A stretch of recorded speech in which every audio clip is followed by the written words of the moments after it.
Big TV భక్తి సమాచారం WhatsApp ఛానల్లో జాయిన్ అవ్వండి. అన్ని విశేషాలు ఎప్పటికప్పుడు తెలుసుకోండి. నమస్కారం. ఆండాళ్ తిరువలిగలే శరణం. జయ శ్రీకృష్ణ. 24వ పాసురం. శత్రు సంహారం కావాలి అని అనుకునేవారు తప్పకుండా ఈ పాసురాన్ని శ్రవణం చెయ్యాలి. ప్రతి ఒక్కరికి అంతర్శత్రువులు, బాహ్య శత్రువులు ఉంటారు. అరిషట్ వర్గాలు ముఖ్యమైన శత్రువులు, అవి అణిగిపోవటానికి, అలాగే ఎంతో చక్కగా బాహ్య శత్రువులు కూడా నశించిపోవటానికి ఈ పాసురం శ్రవణం చాలా అద్భుతంగా ఉంటుందన్నమాట. ఈ 24వ పాసురంలో కూడా ఆండాళ్ తల్లి ఎంత చక్కగా వర్ణించింది అని అంటే, ఇక్కడ కృష్ణుణ్ణి 6 గుణాలతోటి మంగళం పాడతారు. ఈ 24వ పాసురానికి మంగళం పాసురం, పోత్తి పాసురం అని అంటూ ఉంటారు. ఎందుకంటే ప్రతి లైన్కి చివర పోత్తి అని వస్తుందన్నమాట. అలాగే ఈ 24వ పాసురం ఏంటి అని అంటే మంగళం పాసురం అన్నమాట. గోపికలంతా కలిసి స్వామివారి పాదాలకు, అతని కీర్తికి, అతని బలానికి చక్కగా మంగళం పాడుతూ ఉంటారు. అది ఎలా పాడతారు అని అంటే, స్వామివారిని గోపికలంతా కలిసి నిద్ర మేల్కొల్పారు కదా, స్వామివారు సింహంలాగా నడిచొచ్చి చక్కగా సింహాసనం మీద కూర్చున్నారు. ఇప్పుడు ఈ 24వ పాసురంలో ఏంటి, కూర్చున్న ఆ స్వామిని వెంటనే అడిగేయద్దు మనకి ఏది కావాలో. ఫస్ట్ ముందుగా స్వామివారికి మంగళం పాడతారనమాట ఎంతో చక్కగా.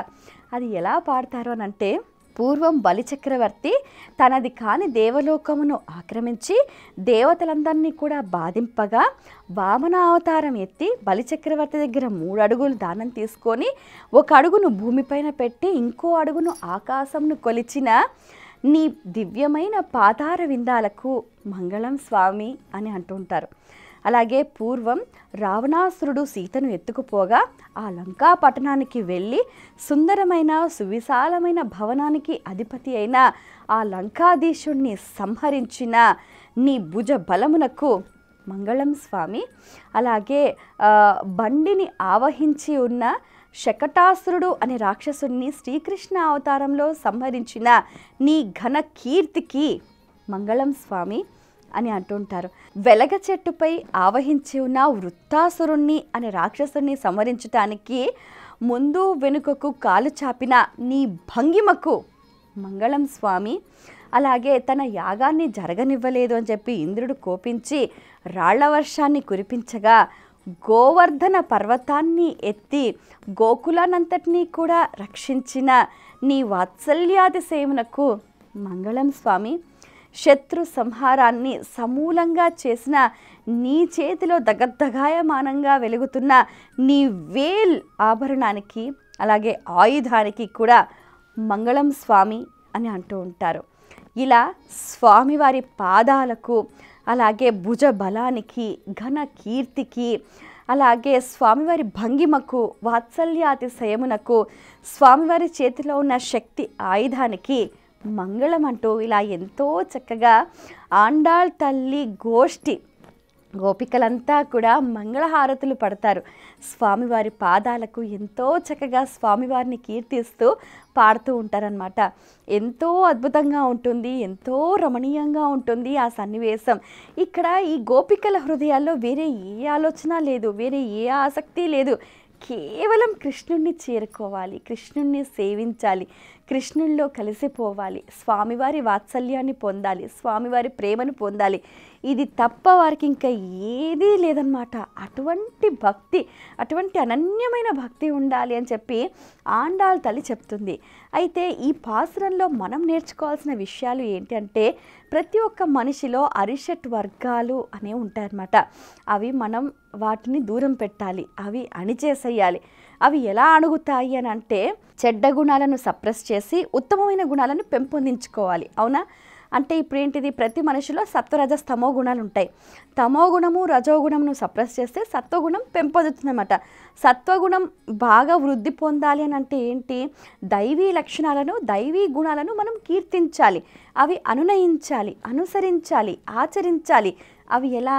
అందుకనే ఇక్కడ కృష్ణ అవతారము, రామ అవతారము, వామన అవతారము, ఇలా పలు రకాల అవతారాలు దాల్చిన ఆ స్వామివారి ఘన కీర్తి వైభవాన్ని ఎంతో చక్కగా వర్ణిస్తూ మంగళం పాడుతూ ఉంటారు. అలా పాడడం వల్ల, వినటం వల్ల, శ్రవణం చేయటం వల్ల ఆ గుణాలు అనేవి మనలో పెంపొందుతాయి అన్నమాట. అయితే ఇంకొక విషయం ఏంటంటే ఇక్కడ 24 అనే సంఖ్యకి చాలా ప్రాధాన్యత ఉందన్నమాట. 2 + 4 6 కదా. అంటే ఏంటి? ఇక్కడ స్వామివారి పాదాలకు మనం మంగళం పాడటం వల్ల ఏంటంటే 6 కాలాల్లో 6 ఋతువుల్లో మనకు స్వామివారు రక్షణగా ఉంటాడు అని, రక్షణగా ఉండు స్వామి అంటూ కూడా వాళ్ళు వేడుకుంటున్నట్టుగా మనకు అర్థమవుతూ ఉంటుందన్నమాట. అరిషట్ వర్గాలను అనొచ్చు. మనం జాతకంలో కూడా చూసుకుంటే 6 అనేది శత్రుస్థానం అనమాట. ఈ శత్రుస్థానం అనేది కూడా సమూలంగా కూడా మనకు సంహరించబడాలి. దానివల్ల మనకి ఎటువంటి ప్రభావం ఉండకూడదు అంటే కూడా భగవంతుని మనం కీర్తిని చాలా చక్కగా గానం చెయ్యాలి, మంగళం పాడాలి అనమాట. అయితే ఈ 24వ పాస్టర్కి సంబంధించి ప్రతి ఒక్క దేవాలయంలో ఏం చేస్తారు అని అంటే ఆచార్యులు, పూజారులు అంతా కూడా ఆండాళ్ తల్లి ఉత్సవ విగ్రహాన్ని ఇలా పట్టుకుని వాళ్ళు ఆలయం చుట్టూ అంతరాలయంలో ప్రదక్షిణ చేస్తూ ఉంటే ఇక్కడున్న భక్తజనం అంతా కూడా మంగళహారతులు పట్టుకొని అలా గుడి అంతరాలయంలో ప్రదక్షిణాలు చేస్తూ ఉంటారనమాట. ఈ సుందర సుమధురమైన సన్నివేశం ప్రతి వైష్ణవ ఆలయంలో కూడా మనకు దర్శనం అవుతుంది. 24వ పాస్టర్లో ఎంతో చక్కగా స్వామివారి కీర్తిని గానం చేస్తూ మంగళహారతులు పడతారనమాట. మరి అలాగే మనం కూడా ఎంతో చక్కగా ఆ స్వామివారిని సేవిస్తూ తరిస్తూ మన జీవితాన్ని ధన్యం చేసుకునే ప్రయత్నం చేద్దాం. ఇది ఈ పాశ్రంలోని సారాంశం. స్వస్తి. For more videos like this, subscribe Big TV channel.